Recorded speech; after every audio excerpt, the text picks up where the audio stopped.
para a gente conversar, porque a economia brasileira voltou a crescer. Nassif! Bom dia para você. Você fez um foi ops! Dados divulgados pelo IBGE, né, gente? Após 2 trimestres de resultados próximos a zero, os dados são do IBGE, a economia brasileira voltou a crescer, minha gente. Ops! Aliás, boa discussão sobre as pautas identitárias, sobre as cotas aí, que são fundamentais aí. Mas você vê, o Campos Neto hoje, o pessoal do mercado vai dar um cacete nele, porque ele não foi suficientemente terrorista aí nesse período, né? Esse crescimento foi puxado por quê? Pelo consumo das famílias, ou seja, pelo aumento do emprego e pelas políticas sociais. Daí, quando você vai para o mercado, fala, Banco Central vai ter que parar de cair a taxa Selic, porque o emprego está aumentando muito. Então, o que está ocorrendo hoje aí, quando você pega a declaração do Amínio Fraga, os editoriais dos jornais, é um amplo terrorismo numa situação que você tem inflação sob controle, um crescimento ainda que modesto da economia, uma recuperação do emprego. Agora, é um amplo terrorismo, porque para esse pessoal de mercado, a taxa Selic ela é fundamental, a taxa Selic alta é fundamental, não apenas para dar lucro para quem aplica em renda fixa, mas porque também ela serve de parâmetro para o cálculo do preço das empresas. Como é que você calcula o preço de uma empresa? Você pega o resultado, a projeção de resultado ao longo aí de 5, 6 anos aí, e traz a valor presente pela taxa de juros. Selic, e a Selic é o piso. Então, quanto maior a Selic, menor é o valor da empresa. E o que o mercado financeiro quer, hoje em dia, já que a economia estagnou aí, estamos há 20 anos estagnado por conta desse modelo, onde que o mercado financeiro lucra? Ele lucra na renda fixa e lucra comprando empresas de dificuldade e vendendo depois que elas estão recuperadas, né? Então, o que nós vamos ter agora, daqui até janeiro... E é interessante um ponto aí, eu tenho conversado com alguns operadores de mercado, todo mundo indignado com o Roberto Campos Neto.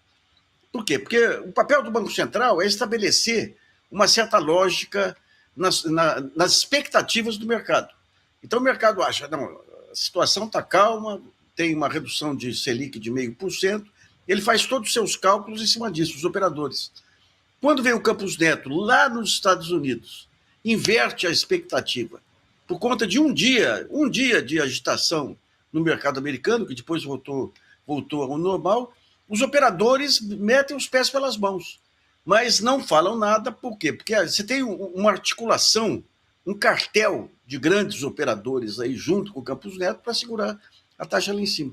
Outro dia eu publiquei um artigo mostrando que na Europa, em 2010, teve uma articulação dos grandes operadores para manipular LIBOR, que era a taxa básica da Inglaterra. Isso aí deu um inquérito e deu multas vultosas, multas de bilhões de dólares lá em cima do Deutsche Bank, em cima de outros bancos, né? Aqui se aceita normalmente. A única esperança que nós temos é a atuação do Ministério Público de Contas a partir da dica aí levantada pelo Eduardo Moreira, da catalisação, daquela projeção de inflação de 8% a partir de 2026. Ali os caras colocaram todas as impressões digitais. Todas as impressões digitais. Então, a esperança agora é que você tenha, fora do mercado financeiro, o Tribunal de Contas, esse Lucas Furtado, aí, que é o procurador de contas, é um funcionário público fantástico, não respeita nenhuma irregularidade em nenhum lugar. Enquadrou várias vezes o Bolsonaro, não, ele é petista, enquadra o Lula também, e agora essa investida sobre o mercado pode abrir a caixa preta do Banco Central. O pessoal falava em caixa preta do BNDES, nunca houve caixa preta do BNDES. O BNDES sempre teve, todas as operações estão no site dele, as condições, as operações em geral dão lucros. Agora, no Banco Central, a caixa preta total. Então, o principal instrumento para cálculo de expectativas, que é a pesquisa Focus, são 150 instituições que jogam lá as suas expectativas em relação ao futuro, em relação a PIB, em relação ao comércio exterior, em relação a reservas cambiais, em relação à inflação.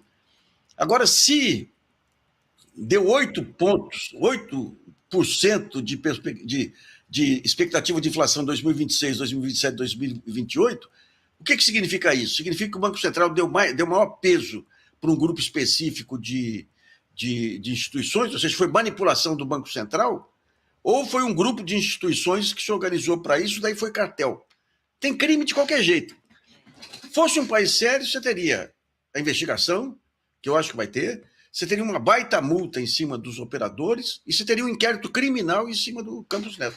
Perfeito.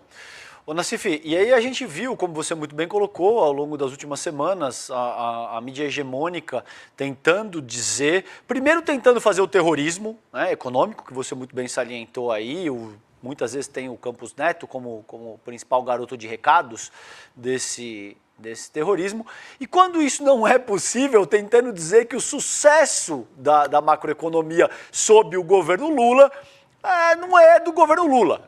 Isso começou lá com a reforma trabalhista do Temer, porque as pessoas pararam, os empregados pararam de processar os seus empregadores, enfim, tentando arrumar todos os tipos de subterfúgio. Você teve um economista na Globo News, inclusive, dizendo que aparentemente a reforma trabalhista deixou um legado muito importante. A gente não tem dados para consubstanciar isso, mas aparentemente é isso aí, né?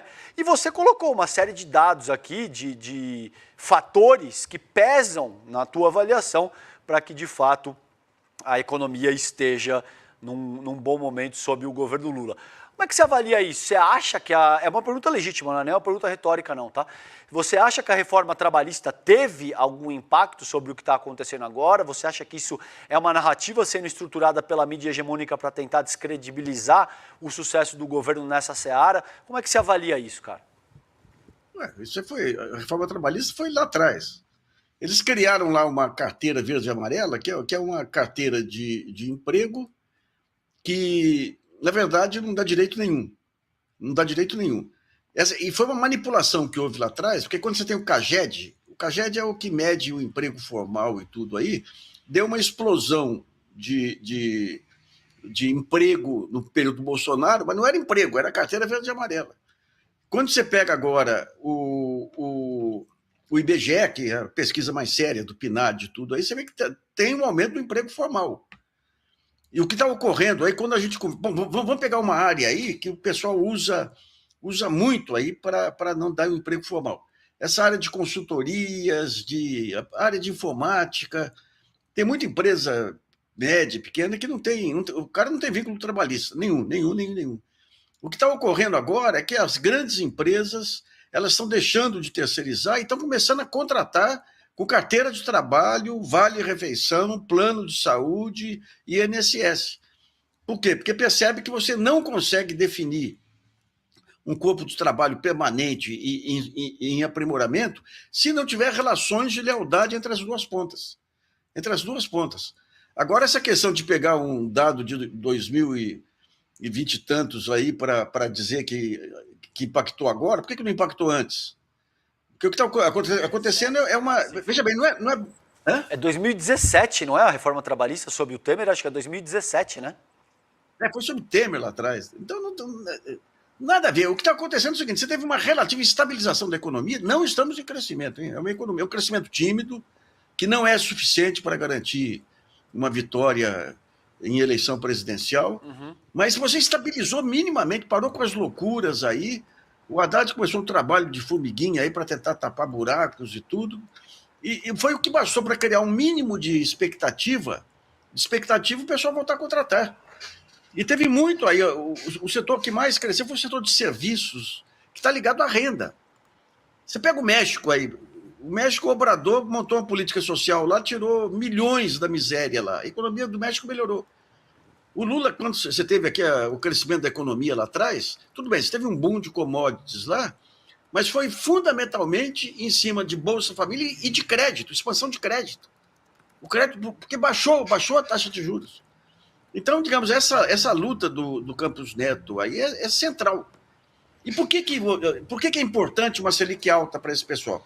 Porque você mantém a economia, hoje com a financiarização, o que o pessoal quer é acumular. Então, tudo é a mesma coisa. Se eu quero investir numa empresa, eu quero ver qual que é a rentabilidade que ela me dá, em termos de taxa mensal. Daí eu comparo com a Selic em termos de taxa mensal. Se a Selic está alta, a empresa tem que me dar uma rentabilidade alta. Então, para dar uma rentabilidade alta, o preço de venda dela, para mim comprar ela, comprar ações, tem que ser baixo. Então, toda essa estrutura é para ferrar a atividade produtiva. As empresas que geram emprego. Mas você tem uma cegueira absoluta hoje. Você não tem reação dessas. Você pega muita empresa grande aí que. Vamos pegar a Globo aí. A Globo ela vive do caixa, um caixa fornido que ela tem, que é remunerado pela taxa Selic. Então, a atividade operacional está em dificuldade. Então, é uma loucura um negócio desse, porque você gradativamente você vai matando a atividade produtiva, e esse pessoal, onde que eu tenho lucro? Eu tenho lucro pegando emprestado do governo e aplicando em taxa Selic. Ou eu tenho lucro securitizando, como se diz aí, securitiza tudo aí. Aluguel, securitiza o aluguel.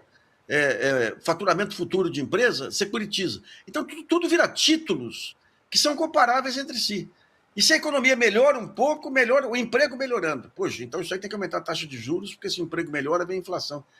Isso é uma loucura que vem já mundial, que já está sendo questionada em outros países, e vai mudar, em algum momento vai mudar. Porque quando você pega o crescimento da Índia e da China, por que esse crescimento? Porque não seguiram essa receita.